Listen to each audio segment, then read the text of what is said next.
ये चारों का अटूट संबंध बना हुआ।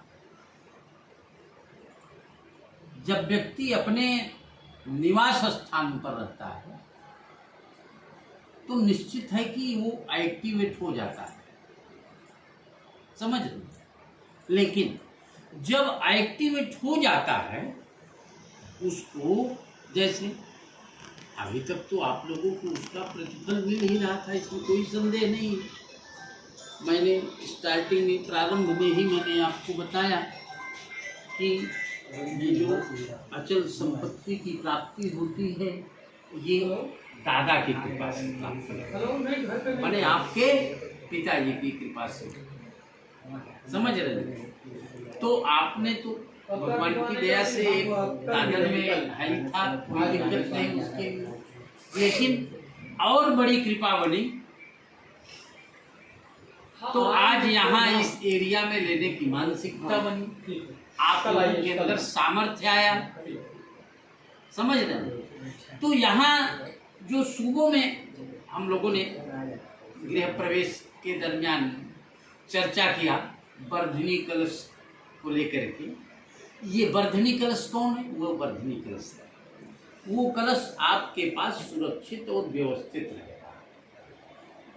इस कलश को अपने पास रखने से, जैसे 1 रुपये कहीं डाल दीजिए कि वो बढ़ता चला जाता है। 1 रुपये का 2 रुपये, 2 रुपये का 3, 3 का 4, 4 का 5, 5 का 6, ऐसे क्वांटम सिद्धांत के आधार पर बढ़ता चला जाता है। इसीलिए उसे वर्धिनी कलश कहते हैं। अब वर्धिनी कलश को लेकर के आप लोगों ने प्रवेश किया, फिर वरुण देवता का पूजन किया, माने चाहे जितना भोजन कर लीजिए, लेकिन जल अगर शुद्ध है तो हमारे आपके जीवन में अपाच्य नहीं होगा, समझ में आता कि। इसके बाद में अग्निदेव का पूजन किया।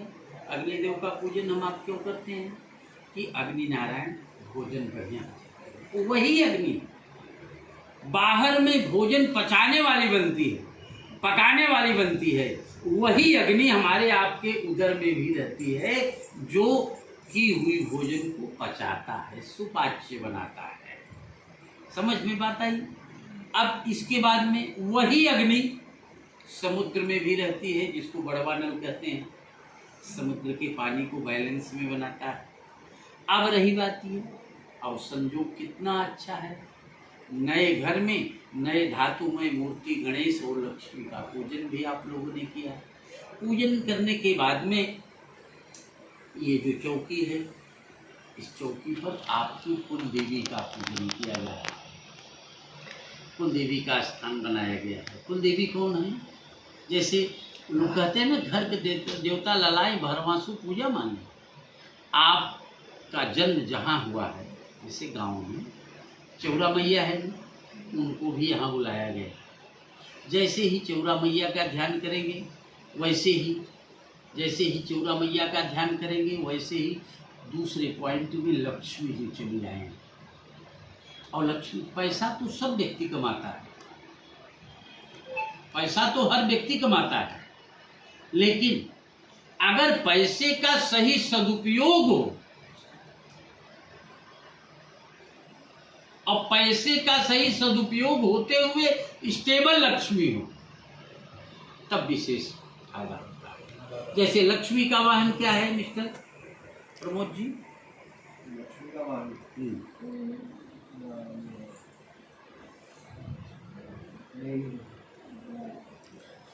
दुबे जी बताएं।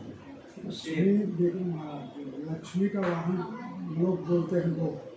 हाँ, लक्ष्मी अगर कमल के फूल पे आती है, हाँ, नहीं वाहन नहीं वो वाहन तो उल्लू है उनका, वाहन उल्लू भी है, लेकिन लक्ष्मी का वाहन गरुड़ वाहन भी कहा जाता है। तो उल्लू पर बैठ करके जब लक्ष्मी जी आती है, उल्लू पर जब बैठ करके लक्ष्मी आती है तो बड़ी जल्दी व्यक्ति धनवान भी हो जाता है, बड़े जल्दी व्यक्ति निर्धन भी हो जाता है, समझ में आता है। लेकिन यहाँ पर जिस लक्ष्मी का हम पूजन कर रहे हैं वो गरुड़ वाहिनी लक्ष्मी है। क्या कहते हैं? गरुड़ वाहिनी लक्ष्मी। अच्छा ये बताओ, जैसे प्रमोद जी किसी के यहाँ जाएंगे, अगर अकेले जाएंगे तो वो कहेंगे कि देखो भाई मैडम हमारी अकेली है, ज़्यादा समय आपको नहीं दिखाएंगे ना। अगर मैडम को लेकर के जाएंगे तब इनके पास चारा नहीं, तब तो ये कहते हैं भाई आज 7 परिवार के साथ में आए हम 4-6 घंटे। तो गरुड़वाहिनी लक्ष्मी का पूजन यहाँ पे हम आप कर रहे हैं। इसके बाद में ये चौकी है, महाकाली, महालक्ष्मी, महासरस्वती सहित 9 कोटि दुर्गा देवी।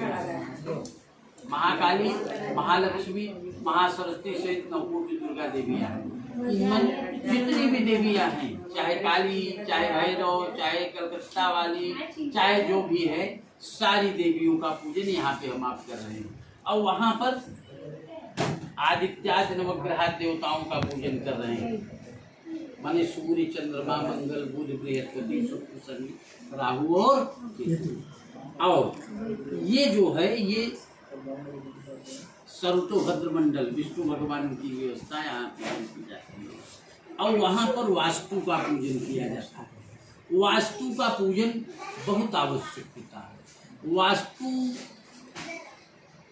देवता जो हैं वो विष्णु भगवान के रूप में ही होते हैं, और इसीलिए इन्होंने वरदान दिया है कि यदि हमारी पूजन चाहे जिस तल पे हो, चाहे भूमि तल पे हो, चाहे दूसरे तल पे, चाहे तीसरे, चाहे 14वें, चाहे 15वें, किसी भी तल पर व्यक्ति हो, लेकिन अपने निवास पर यदि वास्तु पूजन करता है तो उसको पुरुषार्थ चतुष्टय की प्राप्ति हम कराते हैं।